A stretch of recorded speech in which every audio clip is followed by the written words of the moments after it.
they've heard him from the beginning. So this has been built with him co-signing or having a strong say in everything that's gotten to this point.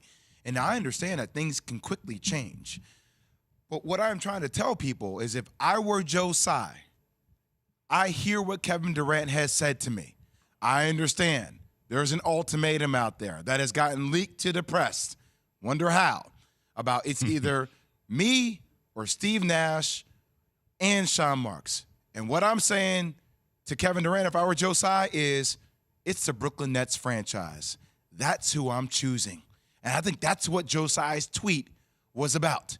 And what's ever in the best interest of the Brooklyn Nets franchise, I'm going to do that. And in my opinion, that's to keep Kevin Durant. And if Kevin Durant, if you don't want to play, if you want to go through training camp and not play, then we're going to have to deal with that with Adam Silver. But the only way I'm going to move Kevin Durant is if I get equivalent assets in return or more for KD. I'm not taking less than what the best player in basketball is worth now in the game. Like, he's the best player in basketball. I'm not taking less for KD. I can't do it. It's not a good business decision, Key. Explain to me. You keep mentioning Adam Silver getting involved. Like, explain to me, because I don't know how Adam Silver could get involved to a degree to make Kevin Durant play for a team that he doesn't want to play for, that has a coach and a general manager that's still there. Explain to me how that could happen. Like, how could that take place? What is it that Adam Silver is going to do? I'm not saying he's going to be able to do anything, but Adam Silver is going to have to end up commentating on this because he already has done it once, and it was pretty awkward. It, right? And my thing is, if it's going to get to a point, it's going to be bad for basketball. It's going to be bad for basketball. You can best believe Adam Silver is going to be asked about it nonstop.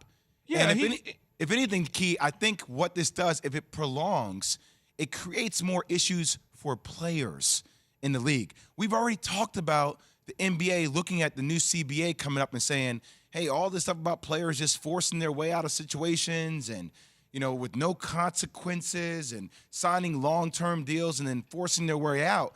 The league has already been, putting people on blast, but we're going to talk about changes. This just escalates that even more.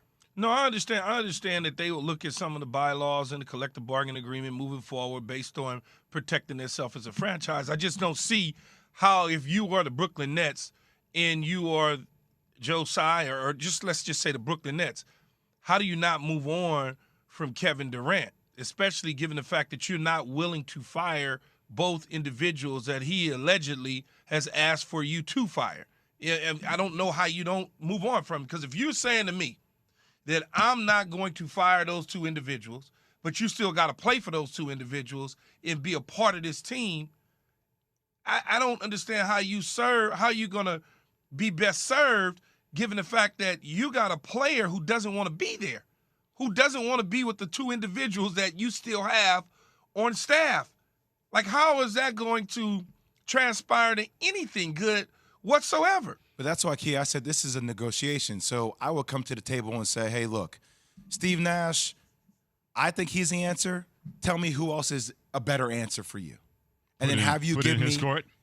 Yeah, have you give me resumes. So you're doing that all over again? Well, no, I would do that because I think a lot of people, including myself, and I love Steve Nash, have questioned how competent Steve Nash is, considering this is his first head coaching experience. I understand. And expectations are to win a championship. So we've talked about that over the last 2 years, even though I would also say it's been hard because Steve Nash has never had a team at full strength. But if you're giving me that ultimatum, I might be willing to find middle ground as it relates to Steve Nash.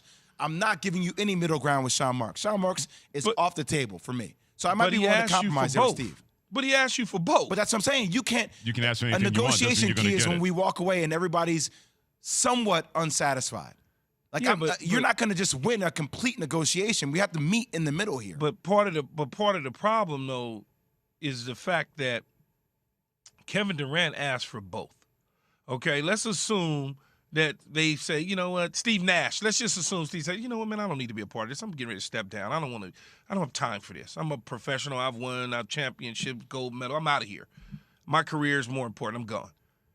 You now asking Kevin Durant to still be in the same building with a guy that he asked to be fired. You don't have to see Sean Marks. You don't have to interact with Sean Marks.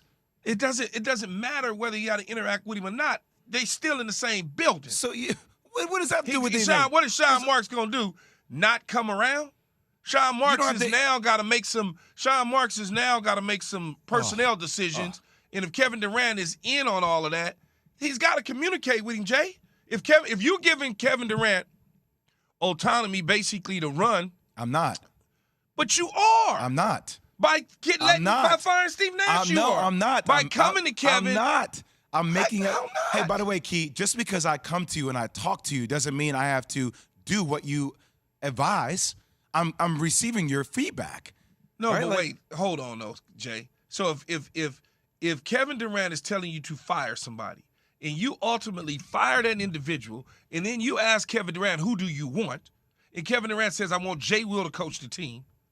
And you hire Jay Will, is that not giving him any control? No, Key, I don't know why you're looking at it so obsolete in that way, like absolute. Like I can go to KD and be like, hey, look, me firing Sean Marks is not going to happen.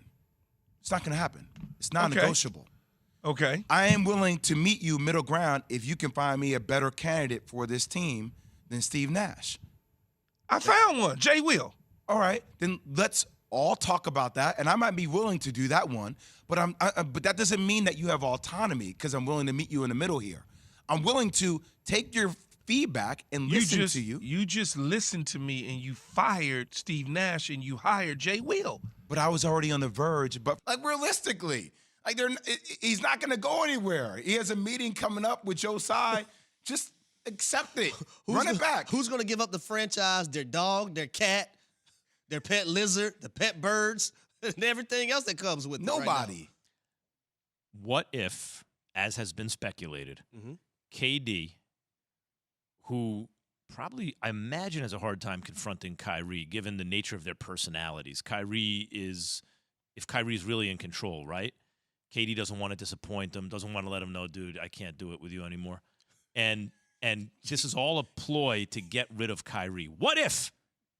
How'd that work out? Maybe they'll move Kyrie. They're not going to be able to move Kyrie. Why not?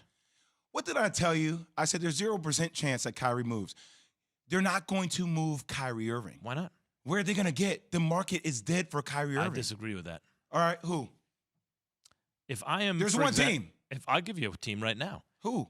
If this guy goes to the front office and says it's time, you can't. You're not bringing me enough guys. If Damian Lillard left Portland, But he's not leaving Portland. okay, You're giving me a lot of hypotheticals. Houston, Why? because Kyrie immediately I'm not doing that makes to you my better. young core. All right. Some there you go. mid-market. I'll wait for it. some- Keep 'em coming. Indiana. You're running out of options here, Max. Indiana. Yeah. Indiana's going to be part of a trade cap. I mean, they're going to be a trade partner in a three-way trade.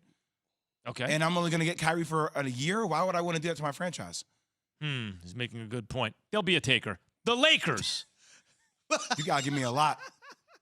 You got to give me Wait, a lot. all of a sudden I got to give you a lot? I thought you said you can't get anything. You gotta can't give me, move them. That's what I'm saying. But you're not going to be willing to give me what I'm going to want for Kyrie Irving to I can send Westbrook to a team who wants his expiring contract, send that stuff along with a draft pick and something else. You want THT or whatever for Kyrie. How's that working out? Or if you're the Lakers, you just wait till he's a free agent next year. There you go. You think Kyrie and KD are going to run it back in Brooklyn next year? Yes. Both of them.